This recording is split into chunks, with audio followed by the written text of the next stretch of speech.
कर्मणा देव नेत्रेण जंतुर्देहोपपत्ते स्त्रिया प्रविष्ट उदरम पुंसो रेतः कणाश्रयः। जब जीव को अपने कर्मानुसार दैव प्रेरणा से मनुष्य देह में जन्म लेना होता है, तब पुरुष के रेत कण का आश्रय लेकर उसे स्त्री के उदर में प्रविष्ट होना होता है। वह रेत रज से लिपटकर एक रात में कललवत, 5 रात में बुदबुदाकार हो जाता है, 10 रात्रि में बेर के समान कुछ कठिन, तत्पश्चात चिड़िया आदि के अंडे के आकार को पाता है। पहले महीने में सिर उत्पन्न होता है, हाथ पैर आदि अंग दूसरे महीने में, और नख रोम अस्थि चर्म लिंग छिद्र बन जाते हैं 3 महीने में।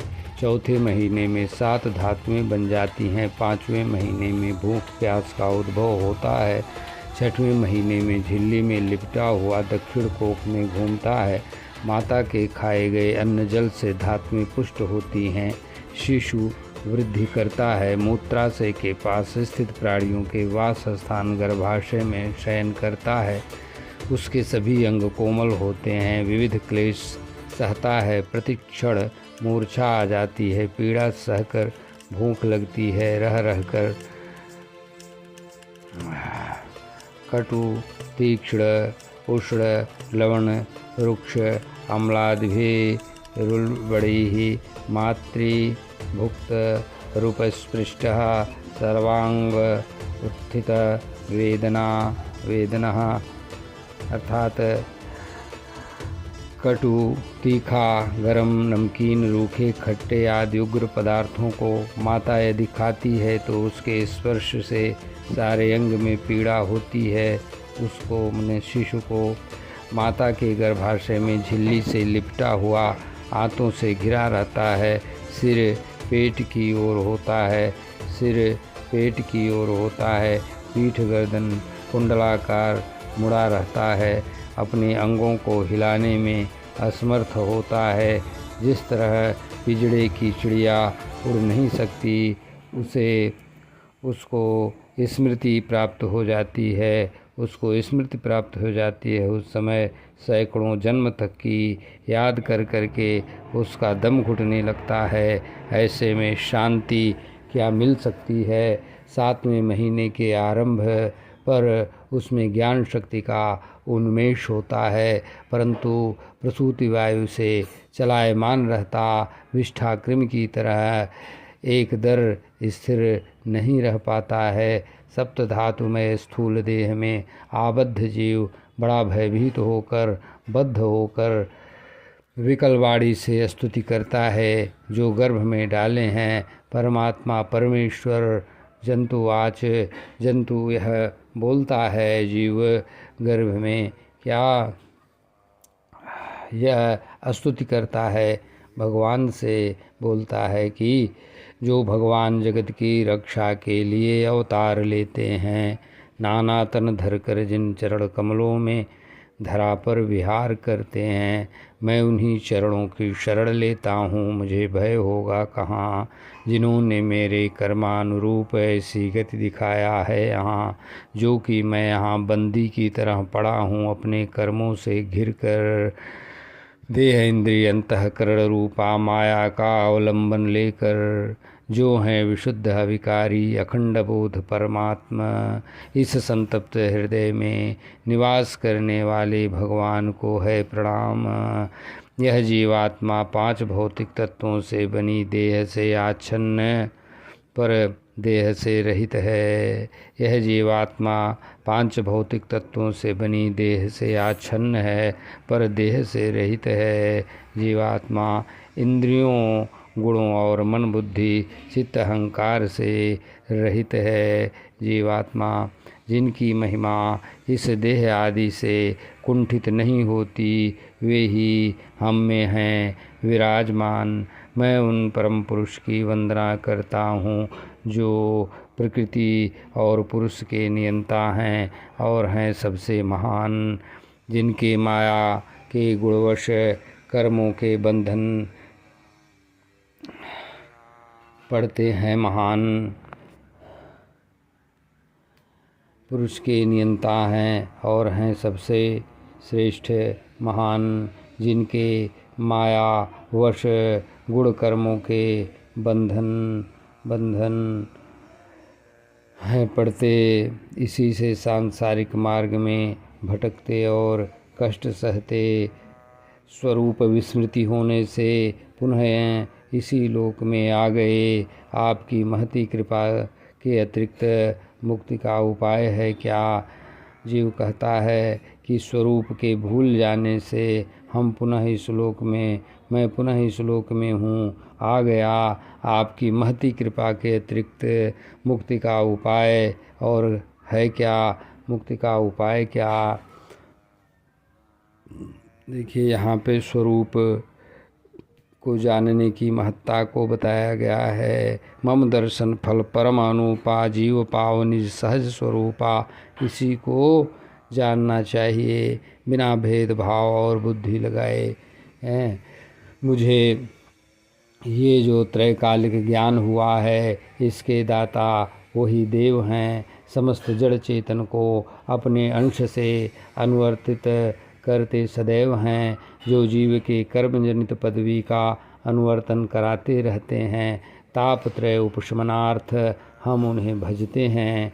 देहधारी माता के गर्भ में जठराग्नि का ताप सहता है इत्यादि उस कूप में पड़ा हुआ देह दैहिक कष्ट सहता रहता है। बाहर निकलने की इच्छा करके अपने महीनों की गिनती करता है। हे भगवान, इसमें से कब निकालेंगे? अधीर होकर विनती करता है। हे ईश, 10 माह के इस देहधारी को ऐसा मतिमान किए। आपकी दया करने से ही स्मृति प्राप्त हुई है, यह हम जान लिए। स्वयं ही उपकार करते और उसी से प्रसन्न हो जाते, वही आप दीनानाथ हैं। इसका प्रत्युपकार क्या कर सकता हूँ? खाली जो इसका उपकार क्या कर सकता हूँ? खाली जोड़ता दोनों हाथ में ये पशु पक्षी आदि देहधारी अपने ही सुख दुख का अनुभव करते हैं। आपकी कृपा से हम अपने और दूसरों के दुख सुख को समझ सकते हैं।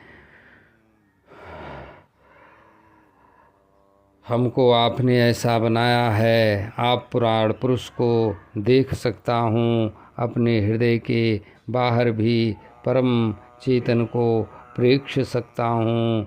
भो, जो आप हैं, मैं भी वही हूँ। फिर भी गर्भस्थ होकर बहुत दुख सह रहा हूँ।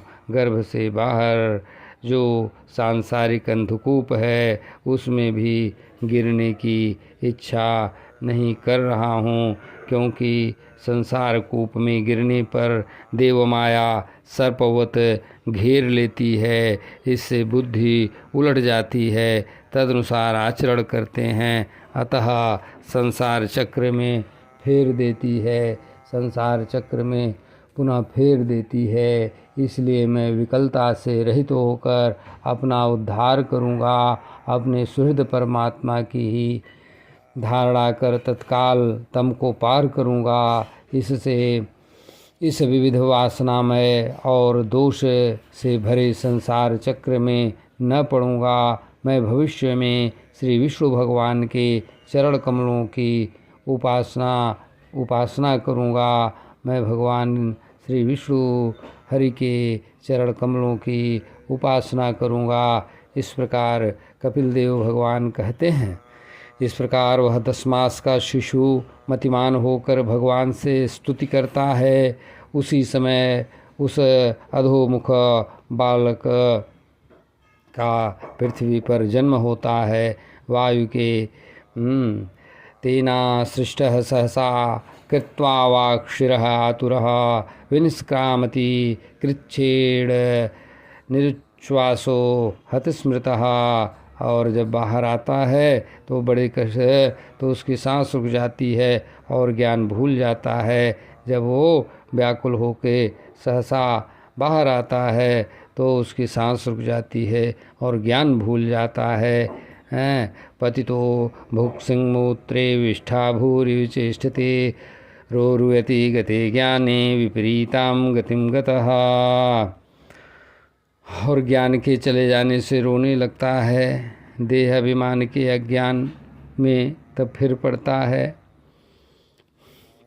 अपने अभिप्राय को न जानने वालों के द्वारा वह पाला पोषा जाता है। इनकार करने में असमर्थ होने के कारण अनिश्चित कष्ट सहता रहता है। अपने अभिप्राय को न जानने वालों के द्वारा वह पाला पोखा जाता है, इसलिए इनकार करने में असमर्थ रहता है। इसी कारण अनिश्चित कष्ट सहता बस रोता रहता है। मैले कुचैले पलंग पर सोता खटमल आदि श्वेतज जंतुओं द्वारा कष्ट सहता जाता है। वह शिशु खुजलाने, करवट बदलने, उठने में असमर्थ होने से प्रतिकार नहीं कर पाता है। एक तो उसकी त्वचा कोमल होती है, उस पर डांस मच्छर खटमल आदि काटते हैं, वैसे जैसे बड़े कीड़े को छोटे कीड़े काटते हैं। ज्ञान रहित हुआ रोता है कष्ट से। इसी प्रकार शैशवावस्था और पौगंडावस्था के दुख होते हैं। मनचाही मांग न पूरी हो तो अज्ञानतावश क्रोध से उद्दीप्त हो रोते हैं। देह के साथ अभिमान बढ़ जाने के कारण देह को अपने अंत हेतु कामवश कामिनियों से वैर ठान लेते हैं। 5 भौतिक तत्वों से बनी देह मैं हूँ ऐसी बुद्धि धर लेता है। मैं और मेरा के कारण दुराग्रह करता है, मत इसमें कुमति भर लेता है, तदर्थ कर्म करता है, जिस कारण सांसारिकता में फंस जाता है। जो अनुयायियों को बहुत कष्ट देती है, अविद्यावश कर्म बंधन में फंस जाता है। यदि अविद्यावश कर्म बंधन में बंध जाता है, यदि कभी सतपथ की ओर बढ़ा भी तो उदरपोशी यौनशोषी पाखंडियों का संग कर जाता है। उन पर आस्था करके जीव विषय भोगों में रम जाने के कारण पुनः पूर्ववत अंधकूप में पड़ जाता है। इस कुसंग से नष्ट होता है उसका सत्य, शौच, दया, मौन, बुद्धि, धन, संपदा, लज्जा, यश, क्षमा, इंद्रिय संयम, ऐश्वर्य इत्यादि। अतः अशांतों का, मूर्खों का और जो लोग हैं पाखंड करके स्वयंभू साधु बने, और ऐसे लोगों का कभी संग न करे जो शोचनीय हैं और हैं स्त्रियों के खिलौने। ऐसा मोह और बंधन अनन्य है जैसा होता है इनके संग से, जैसा होता है व्यभिचारिणियों के साथियों और उनके प्रसंग से।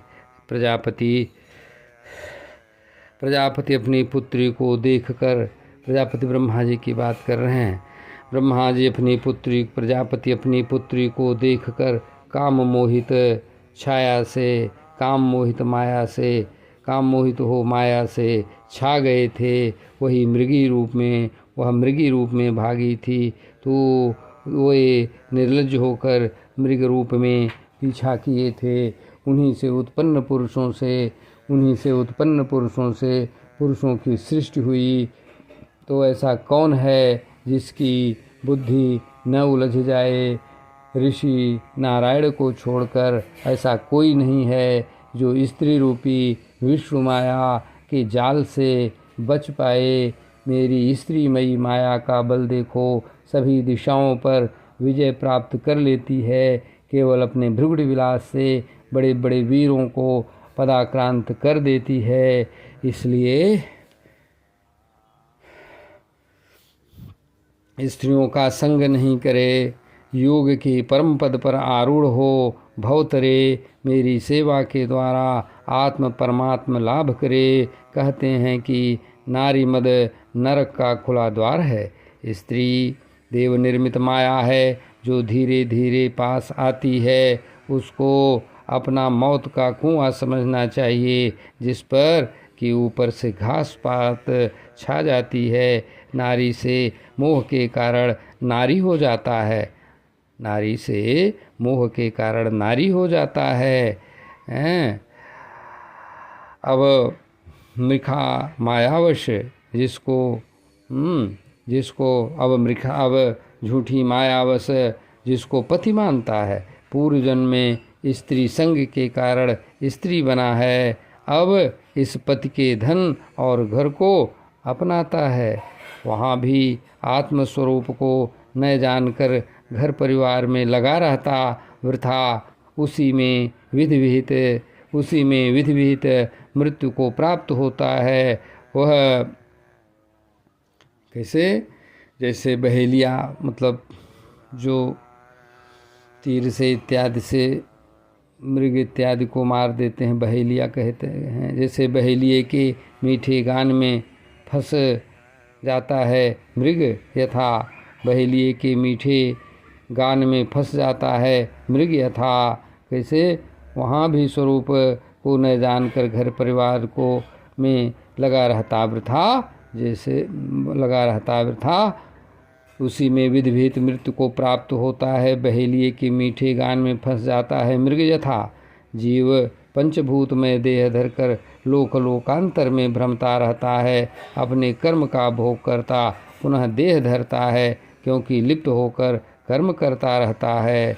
पंचतत्वों, इंद्रियों और मनोमय देह को जीव का भोग अधिष्ठान कहते हैं। पंचतत्वों, इंद्रियों और मनोमय देह को जीव का भोग अनुष्ठान कहा जाता है। विषय भोगों का निरोध मरण तथा देह के साथ विषयों में रमण कहलाता है। विषय भोगों का निरोध मरण तथा देह के साथ विषयों में रमण करना जन्म कहलाता है।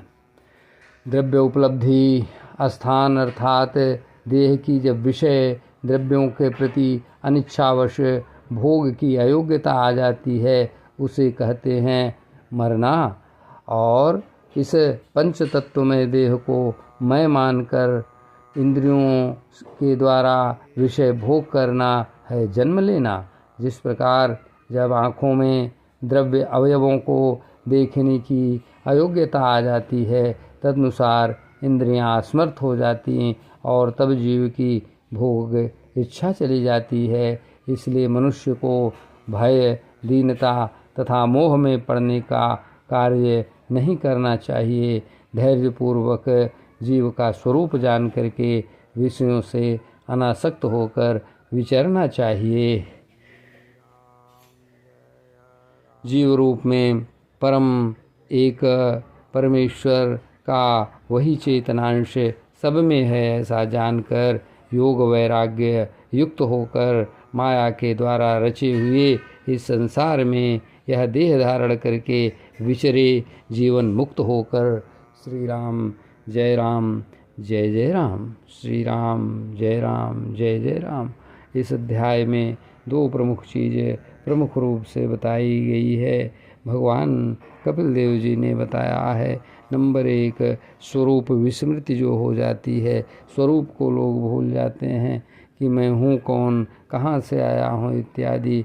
वो भगवान ईश्वर की कृपा से उनकी भक्ति करने से जानना चाहिए। मम दर्शन फल परमानुपा जीव पाव निज सहज स्वरूपा, यह एक बात प्रमुख रूप से बताई गई है। और दूसरी बात बताई गई है कि दूसरी बात जो प्रमुख रूप से बताई गई है कि अपने कार्य को करते हुए जीवन मुक्त होकर विचरण करना चाहिए। जीवन मुक्त होकर विचरण। अब यह अध्याय ज्ञान का थोड़ा अध्याय है और इसको 2-3 बार स्वयं पढ़ के समझ लेने से ये बहुत वास्तविक उपयोगी होगा और बहुत आनंद प्रदान करेगा, क्योंकि इतना ही नहीं है, जितने दिन आदमी अपने को समझता है 150 साल 100 साल करीब लगभग, उतना ही नहीं है, बल्कि ये जीव का जो क्रम है, चक्र है, ये करोड़ों साल से चलता आ रहा है और आगे करोड़ों साल चलता जाएगा। अतः इस अध्याय को विशेष ध्यान से अपने प्रयास से पढ़ना चाहिए। यहाँ मैं निवेदन इसलिए कर दे रहा हूँ कि कोई भी व्यक्ति अगर अपने प्रयास से श्रीमद् भागवत पढ़ना चाहे तो उसको आसानी हो जाए। अपने प्रयास से केवल सुनना चाहे तो यहाँ सब है। अभी अध्याय स्कंध 1 से शुरू करके यहाँ भगवान की कृपा से अध्याय 3 स्कंध 3 तक पहुँचे हैं, आपके सामने ही है।